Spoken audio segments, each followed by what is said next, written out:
Good morning everyone. आज से हम स्टार्ट कर रहे हैं एक नया टॉपिक जिसका नाम है height and distance. Height and distance, ऊंचाई एवं दूरी। इससे पहले जब आपने क्लास 10th में इसको पढ़ा होगा तो आपने बहुत डिफिकल्ट तरीके से पढ़ा होगा, लेकिन हम यहाँ पे कुछ छोटे छोटे ट्रिक्स के माध्यम से कितना ही टफ क्वेश्चन क्यों ना हो उसको हम सॉल्व कर देंगे। ठीक है, मुश्किल से 2 क्लासेस लगेंगी, तो 2 क्लासेस में सारी चीज़ें बड़े अच्छे तरीके से कवर हो जाएंगी। ठीक है, चलिए 2 तरीके के एंगल इसमें बनते हैं। ठीक है, एक तब बनता है जब वस्तु ऊपर होती है और हम नीचे खड़े होते हैं, और एक दूसरा तब बनता है जब हम ऊपर बैठे होते हैं और वस्तु नीचे रखी होती है। बस इन दोनों एंगल का आइडिया आपको होना चाहिए। ठीक है, अब देखिए यहाँ पे हम खड़े हैं, ये अर्थ का सरफेस है, यहाँ पे हम खड़े हुए हैं।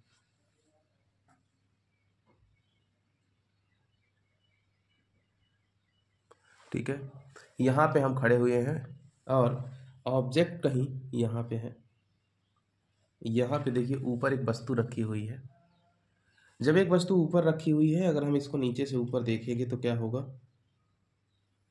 इस तरीके से एक कोण बनेगा, इस तरीके से एक कोण बनेगा और ये उसकी हाइट हो जाएगी। ठीक है, तो इस कोण को बोलते हैं, इस कोण को बोलते हैं उन्नयन कोण।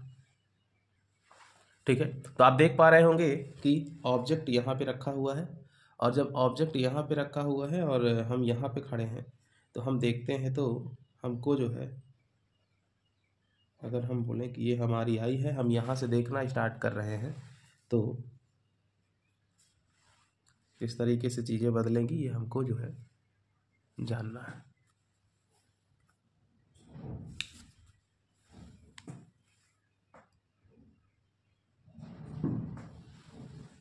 ठीक है, दूसरा केस ये हो सकता है कि हम यहाँ कहीं ऊपर बैठे हों, यहाँ पे छत में बैठे हैं और ऑब्जेक्ट यहाँ रखा है, मतलब छत से हम किसी को देख रहे हैं। एक कोण यहाँ पे बनता है बच्चों, इसे हम बोलते हैं अवनमन कोण। अवनमन कोण, तो अवनमन कोण मतलब क्या होता है, angle of depression.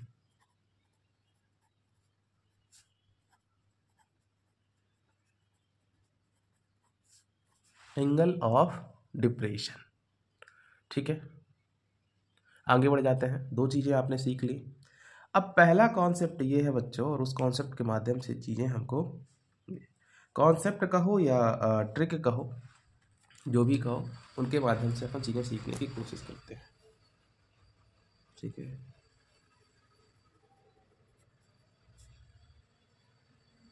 Concept number 1। Concept number 1 में क्या है कि 30 degree equal to 60 degree equal to 90 degree. ठीक है, जिस तरीके से हम लिख रहे हैं उस तरीके से आपको याद करना है। यहाँ अनुपात होगा 1 अनुपात है √3 अनुपात है 2। ठीक है, तो 30, 60, 90 और 1√3 और 2, इनके बीच में रिलेशन आ चुका है। ठीक है, अब जो है ये जो लिखा गया है, इस तरीके का अगर सिनारियो फंसेगा तो हम 1 सेकंड में आंसर निकाल के दिखा देंगे। ठीक है, चलिए देखते हैं इसको कि बात क्या है। एक ट्रायंगल है,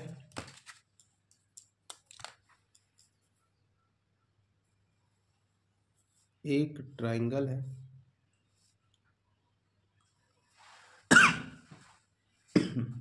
सॉरी, इस ट्रायंगल में प्यारे बच्चों 3 प्रकार के एंगल बन रहे हैं। एक 30, तो भाई ये तो 90 होगा ही होगा, इसकी तो बहुत ही है। एक है मान लो 30 और दूसरा क्या है 60।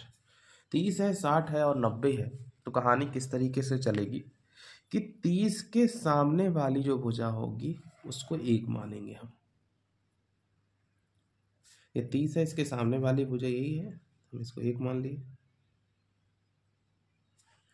90 के जो सामने वाली भुजा है उसको हम क्या मानेंगे, हम 2 मानेंगे।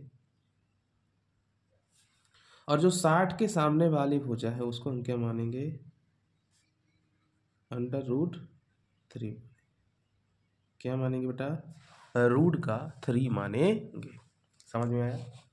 30 के सामने वाली जो भुजा है उसको इस तरीके से इनका अनुपात लेके चलेंगे, ठीक है। अब इसी में हम एक प्रश्न को ऐड कर लेते हैं और इस एग्जाम्पल के माध्यम से चीज़ों को निकाल लेते हैं।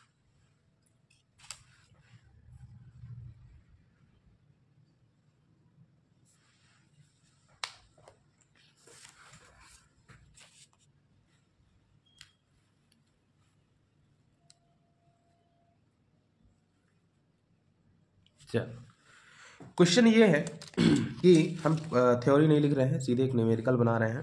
देखो मैं बना दे रहा हूँ। सिनारियो ये है बच्चों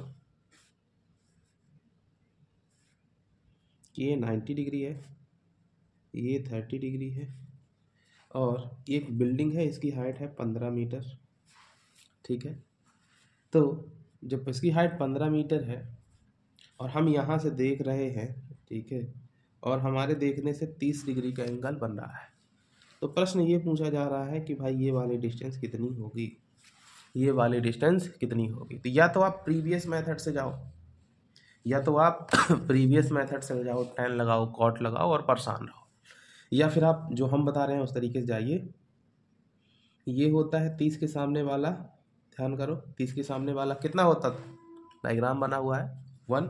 यहाँ 30 हो सकता है, 60 हो सकता है, कोई दिक्कत नहीं है, ठीक है। ये बनना चाहिए, यहाँ 30 60 कुछ भी हो सकता है, यहाँ भी 30 60 कुछ भी हो सकता है, यहाँ तो 90 फिक्स ही है। तो 30 ये तो 1, तो भाई 1 का मान कितना आ रहा है, जो 1 होना चाहिए 1 का मान कितना है, 15 है कि नहीं है? और 90 के सामने क्या होता था बताओ, 90 के सामने होता था 2, 90 के सामने क्या होता था 2, और जो एंगल बनता है ये इसके सामने क्या होता था √3। तो 1 की वैल्यू कितनी है 15, तो √3 की वैल्यू क्या होगी, √3 की वैल्यू क्या हो जाएगी, तो 15 इंटू √3, तो 15 √3 विल बी योर आंसर। बात समझ में आई? सर नहीं समझ में आई, नहीं समझ में आई तो हम समझाने की कोशिश करते हैं आप लोगों को प्यारे बच्चों कि भाई इसके बीच में जो है इस और इस भुजा के बीच का अनुपात कितना होता है, 1:√3, 1:√3। अब 1 का मान 15 है तो √3 का मान कितना होगा, तो √3 का मान √3 गुणे ये तो 15 गुणे √3, तो √3 हो जाएगा। एक और प्रश्न लेते हैं, उस प्रश्न के माध्यम से चीज़ों को समझाने की कोशिश करते हैं, ठीक है।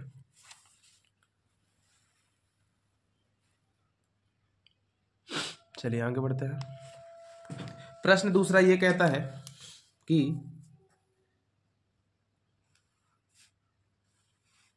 ये एक ट्रायंगल है, ठीक है, ये एक ट्रायंगल है, ये हाइट है 30 मीटर,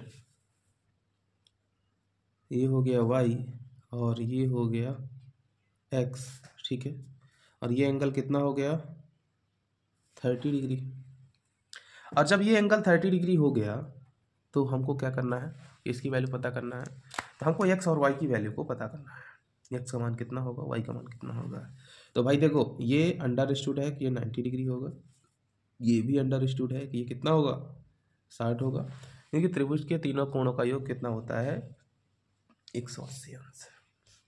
अब देखो 30 के सामने वाली भुजा, 30 के सामने वाली भुजा क्या होती है, 1 होती है। तो यहाँ पे देखोगे कि 1 का मान कितना दिया है 30।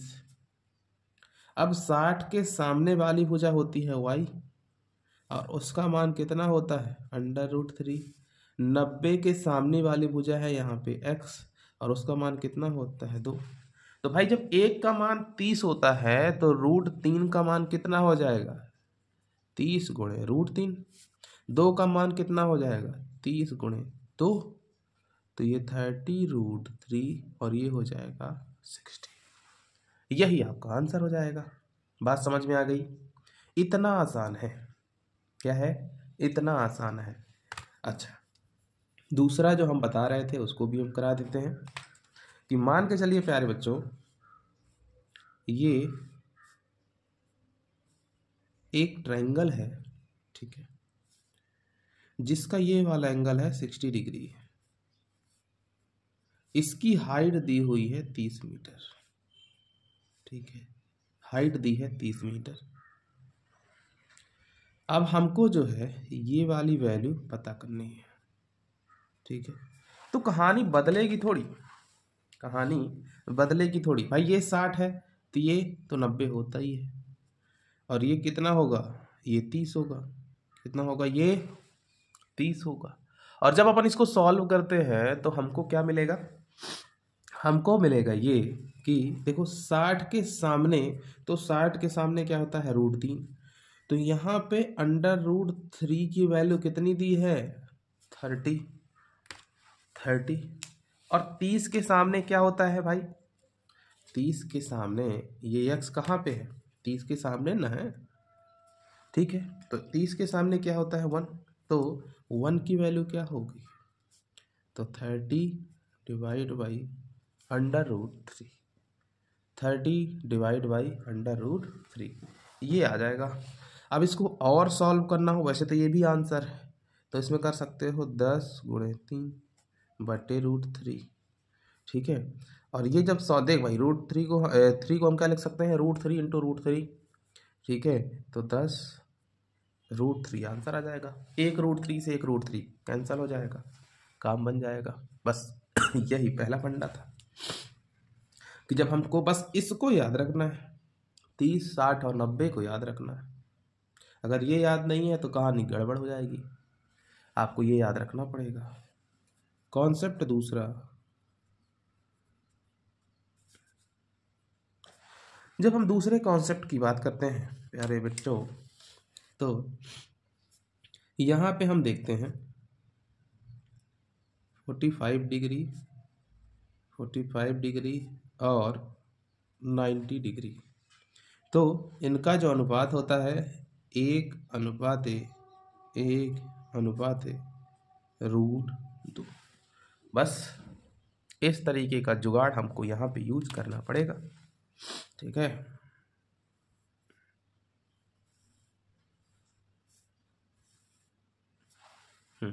इस तरीके का जुगाड़ यहाँ पे हमको यूज करना पड़ेगा। अब देखो कोई भी ट्राइंगल बनेगा अगर इसके लिए, तो एंगल क्या क्या होंगे। तो जैसे हम एक ट्राइंगल बना लेते हैं,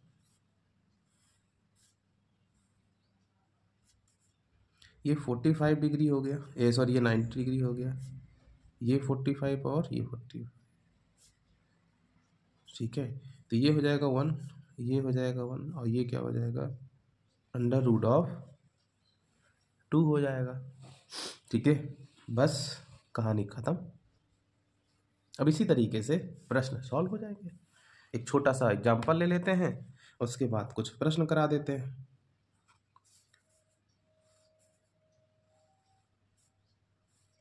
ये एक त्रिभुज है, ठीक है, ये एक ट्रायंगल है, इसमें एक 20 दे दिया है, ये 90 है और ये है 45।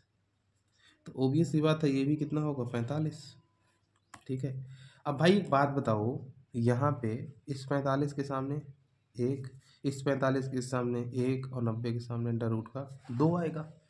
उसी तरीके से जब इसके सामने, तो यहाँ पे देखो एक ये x है और ये y है, तो ये x का मान कितना है, x का मान इसके सामने, सॉरी 45 के सामने, तो पता करना है हमको, y का मान कितना है पता करना है। तो यहाँ पे आप देखेंगे कि जब एक का मान कितना है 20, तो x की जगह भी y होता है, तो x का मान भी 20 हो जाएगा। और इसी तरीके से y का मान कितना है √2, तो y का मान हो जाएगा 20√2। इस तरीके से कहानियाँ समाप्त हो जाएगी। मैं एक बार फिर से समझाने की कोशिश करता हूँ कि जब कोई भी ऑब्जेक्ट जो है, कोई भी वस्तु ऊपर रखी होती है, कोई भी ऑब्जेक्ट या कोई भी वस्तु, ठीक है, ऊपर रखी होती है, और तब हम जब नीचे से देखते हैं तो जो कोण बनता है उसे उन्नयन कोण बनते हैं। उन्नयन मतलब कुछ ऊपर की ओर, और जब ऊपर से नीचे की ओर देखते हैं तो उसे अवनमन कोण बोलते हैं। पहला कॉन्सेप्ट ये है कि 30, 60 और 90 के बीच का रिलेशन होता है, और उनके बीच का अनुपात होता है 1√3 और 2। 30, 60 और 90 के बीच का जो अनुपात होता है उनमें होता है 1/√3/2। लेकिन वहीं पे अगर हम दूसरी बात करें कि इसके केस में, तो दूसरे वाले कॉन्सेप्ट के केस में, तो उसमें 45, 45 और 90 का कॉन्सेप्ट हमने पढ़ा है। एक ट्राइंगल बना लेंगे, त्रिभुज के तीनों कोणों का योग 180 डिग्री होता है। जब राइट एंगल ट्राइंगल ही होंगे सारे हाइट एंड डिस्टेंस के केस में, तो एक 90 होगा और दूसरा जो भी होगा उससे 90 को माइनस कर देंगे तो तीसरा भी पता चल जाएगा। फिर 30 के सामने वाली लाइन 1, 60 के सामने लाइन वाली √3 और 90 के सामने वाली 2, ये इस अनुपाते में होंगी। भाई ये इसका दुगुना ये होगी और इसका एक √3 गुना ये होगी। बस इसी का यूज करके हमको पूरे क्वेश्चंस करने हैं। ठीक है, आगे बढ़ के 1-2 प्रश्न और ले लेते हैं। देखिए, एक प्रश्न है। प्रश्न ये है कि किसी दीवार पर स्थित सीढ़ी का उन्नयन कोण 60 डिग्री है। सीढ़ी का पाद दीवार से 6.5 मीटर की दूरी पर स्थित है। सीढ़ी की लंबाई हमको ज्ञात करना। ठीक है, बात को समझने की कोशिश करिए। एक कोई दीवार है और उस दीवार में एक सीढ़ी लगी हुई है, और सीढ़ी जब लगी हुई है तो जो सीढ़ी का पाद है, मतलब सीढ़ी के जो पैर कहलाएंगे, उसकी दीवार से दूरी 6.5 मीटर है और उन्नयन कोण कितना है, 60 डिग्री है। तो सीढ़ी की लंबाई ज्ञात कीजिए। पलक झपकते ही आंसर आना चाहिए। ठीक है, हमने सबसे पहले ये दीवार बनाई। दीवार में देखो ये अर्थ सरफेस हो गया, इससे एक सीढ़ी लगी हुई है। ये क्या है, सीढ़ी है। ये जो एंगल है ये है 60 डिग्री और ये जो दूरी है ये है 6.5 मीटर। कितनी है, 6.5 मीटर। अब पूछ रहा है, ठीक है, तो सीढ़ी की लंबाई, भाई सीढ़ी की लंबाई यानी कि क्या पूछ रहा है वो, इस डायमेंशन को पूछने की कोशिश कर रहा है।